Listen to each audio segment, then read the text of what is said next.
Hi, my name's Trent. I work in software sales. Like many of you, I've spent more of my life existence using Salesforce CRM in my day-to-day sales job than I'd care to admit. So naturally, it caught my attention when Salesforce, the fifth largest software company by market cap, who hired more than 36,000 employees in 2021, announced layoffs. Salesforce is the North Star for software companies. So I've been saying, dating back a month, DocuSign, Twilio did layoffs. Now Salesforce, the trend is just beginning, and if this isn't a wake-up call for all tech employees and specifically sales employees, I don't know what else can be, because they cited that they are focused on, they have low performers in their crosshairs. And what's interesting about this is now I've seen this playbook consistent across organizations. I work in sales. I had a horrible Q3, and after previously hitting my quota the last 6 of 7 quarters, I was put on a low performer productivity plan. So we're starting to see some commonality across how these tech companies think about laying off employees in order to cut cost. We have seen a recent trend as well with quiet quitting, the art of doing as little as you possibly can and still getting away with doing your job. I'm here to tell you that I am sounding the alarm, and we need to do the opposite. We need to do loud working, which is talking about the work you're doing, which is showing up, which is being all in, which is being a team player, and doing whatever you can to maximize productivity for these next 6 to 9 months. November is historically when the majority of layoffs happen, and also around February as well, because that's naturally when companies are doing budget planning. What I want to talk about today is how to build your personal brand so that you become a more valuable asset to your current company, but also so that you have a perception of being more valuable than you may actually be in the marketplace. So if you do get laid off, or if you are looking for another opportunity, you have more leverage because you have a personal brand. I was speaking with a friend recently. He has 1 year of credible leadership experience at a public technology company.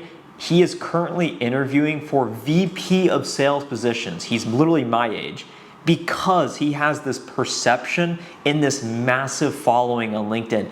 It's all about perception nowadays. You see Instagram people living these great lives, and you see these LinkedIn influencers who may or may not actually have a track record of performance, posting on LinkedIn, getting a lot of engagement, and naturally they're viewed as thought leaders, so they get the opportunity to make money online, they get more credibility, they get more notoriety, and they're able to open more doors and get access to opportunities that the normal people don't. I have been posting consistently on LinkedIn for about 2 years now. I've grown my following past 17,000 followers, so I'm not just here to talk about something that I have not actually done. I've posted hundreds, if not thousands of times, and I want to talk about 3 ways to go from 0 following to a few hundred, if not a few thousand following. I built my LinkedIn in college.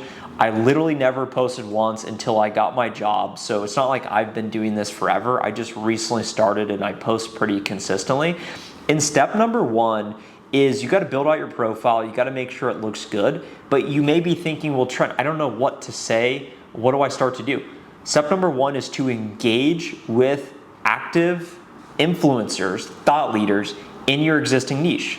So I work in software sales, so naturally I follow other salespeople, and all of the sales content is funneled directly to me because LinkedIn knows that's exactly what I'm interested in.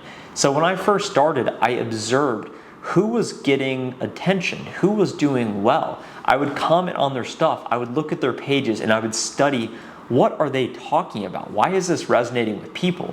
So I would suggest to you, go find a list of 5 to 10 sales influencers. If you want to go look me up, go connect with me, message me, I'll hit you back, I'll connect with you. And if I recognize you, I'll start liking your stuff because I appreciate you supporting my stuff. And that's the simplicity of this, the art of reciprocity. When you do something nice for somebody else without asking for anything in return, they naturally want to return the favor. So you can't directly offer value or ask for value. And this is one of the biggest mistakes people make. I get dozens of messages a day. People ask me to take time to meet with them. And I say, why would I do that? I'm busy. clearly. And if you're just asking people for time, they're not going to give it to you. But you can give people, including myself, value by just going and engaging with their stuff, liking their posts, commenting consistently. Eventually, the name recognition, they will recognize you. And in the future, if you want to make an ask for a favor, or if you start posting, they will then start to engage with your stuff as well. And that's the power of the network. Step number 2 is to actually find your voice and consistently post on LinkedIn.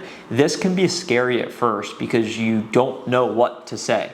And here's the simple framework to use that I use day to day is go from this how to, I'm the expert, this is how to do things, and shift the narrative to how I. Talk about how you are doing things day to day. Document your journey. Here's an example of what I put up on LinkedIn just this morning. It got over 300 likes, 17,000 people saw it. The organic reach on LinkedIn is absurd right now. Now is the perfect time to build on LinkedIn. You are not late. It is not oversaturated. They're giving these big LinkedIn top influencer voices to people with 85,000 followers. The party is just starting on LinkedIn. So you're here and you're watching this message at the perfect time. So you should be excited to start posting. But do you see how what I said in my post, I literally said, started my morning by making 10 cold calls. Nothing better than building momentum to start the day. When I make calls, it feels like I'm going on the attack. When I look at my email, it feels like I'm playing defense. The post was as simple as that. That's not a groundbreaking insight. I was talking about how I start my day. I was documenting how I spend my time. And what may seem obvious to you can be gold to somebody else.